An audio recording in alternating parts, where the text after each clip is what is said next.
So the Biden administration started doing all kinds of things almost immediately after Joe Biden was inaugurated in January. But the very first thing they did, the first big policy change they made, and the one they've stuck to most assiduously, has been to open our southern border, not simply to Latin America, but to the world. Now, why did they do that? Why is that the one thing they did immediately and have kept doing? Well, of course, because they want to change who lives in this country. And they're doing that to undermine democracy itself. When you change who votes, you change the outcome of elections. And they believe by opening the border, they can ensure permanent control of our political system by the Democratic Party for generations. That's not a conspiracy theory. They say it out loud all the time and attack you if you note it. Dick Durbin, who's a senator purportedly from Illinois, just said it out loud on the floor of the Senate a few days ago. Last week, the New York Times published an op-ed, and we're giving the title here directly, quote, "There is no good reason you should have to be a citizen to vote." In other words, the millions coming in should be able to choose your government. The author of that piece argues that actually non-citizens contribute just as much to this country as people who are born here, and they should be allowed to pick your government. That doesn't scare you, nothing will.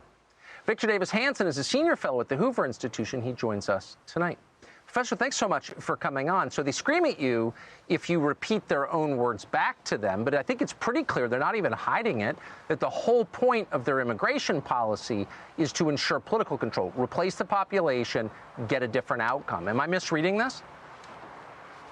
No, you're not, and I think it was really important you stressed the urgencies, just as we're seeing the efforts to destroy the Electoral College or pack the court or have a national voter law. They feel that the constituency of the present demography is not on their side, so they can't wait to legally have residents come with green cards and go through a lengthy process of citizenship because they don't think they're going to be in power or they won't have this moment.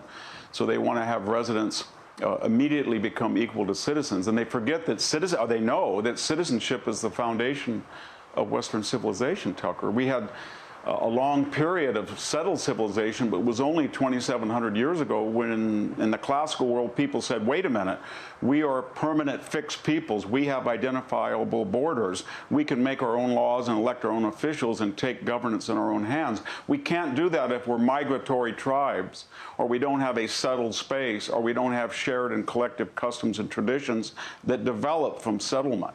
So when we look at people crossing the border, 2 million of them are scheduled in the next 12 months. We don't know who these people are, Tucker. We don't know if they speak their language, and we don't know if they share our values, that we don't even know if they've ever voted before. And the idea that the moment they come across, and that's the first decision they made was to break U.S. law, the second will be to reside here illegally, they would be co-equal to a citizen, defies the whole concept of civilization. And remember, citizenship's already eroded. It started out, it's mentioned several times in the Constitution as an assumption. You don't even have to define it. But it used to be the idea that a citizen could only hold elected office, could only vote, could only go in and out of the country at his own permission and will, and could serve in the military and was subject to the laws of the United States. And now we see those are mostly eroded, and we're down to just the only thing that separates a citizen from somebody crossing the border on day one was that they could not hold office and they could not vote. And yet already people in some jurisdictions, school board elections in California are voting, and there's talk about even people holding office. When that happens, then we're no different than Rome with people just in the late 5th century AD coming across the Roman borders, Huns, Vandals, Goths, with no difference in their status and Roman citizens, and you know what happened after that. Yeah, and this is being done intentionally, stealing our country from American citizens. That's exactly what this is, and we're allowing it. Victor Davis Hanson, I appreciate your coming on tonight. Thank you. Hey, Sean Hannity here. Hey, click here to subscribe to Fox News YouTube page and catch our hottest interviews and most compelling analysis. You will not get it anywhere else.